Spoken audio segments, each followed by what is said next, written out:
स्वागत है आपका हिस्ट्री ऑफ इंडिया में।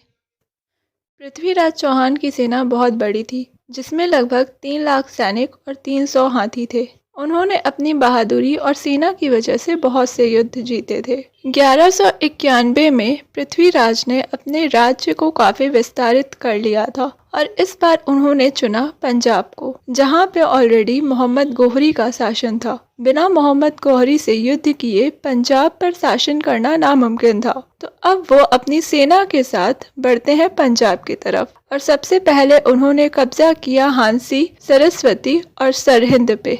पर इसी दौरान अनहिलवांदा में विरोध हो गया और पृथ्वीराज को वहां से जाना पड़ा। उस वक्त मोहम्मद गोहरी बुरी तरीके से घायल हो गया था। कहा जाता है कि वो युद्ध इतना भयंकर था कि जो सैनिक वहां से भाग खड़ा हुआ बस वही जिंदा बच सका था और इसी वजह से इस युद्ध का कोई परिणाम नहीं निकल पाया था। इसके बाद मोहम्मद गोहरी ने कई बार पृथ्वीराज पे आक्रमण करना चाहा, पर पृथ्वीराज ने गोहरी को 17 बार हरा कर भी छोड़ दिया था और इसी मौके का फायदा उठाते हुए जयचंद ने मोहम्मद गोहरी से हाथ मिला लिया और 18वीं बार दोनों ने पृथ्वीराज पर आक्रमण कर दिया। ये युद्ध भी तराई के मैदान में ही हुआ था और इस दौरान जब पृथ्वीराज के खास मित्र चंद्रबरदाई ने बाकी के राजाओं से मदद मांगी तो स्वयंवर में हुए अपमान की वजह से सबने उनका साथ देने से मना कर दिया और फिर पृथ्वीराज ने अकेले ही अपनी सेना के साथ गोहरी का सामना किया। पर गोहरी ने धोखे से पृथ्वीराज और चंद्रबरदाई को बंदी बना लिया और गर्म सलाखों से पृथ्वीराज की आंखें फोड़वा दी। मोहम्मद गोहरी को इसी बीच चंद्रबरदाई के द्वारा पता चला कि पृथ्वीराज बाढ़ चलाने में माहिर है और फिर उसने पृथ्वीराज की कला प्रदर्शन कराने का फैसला लिया।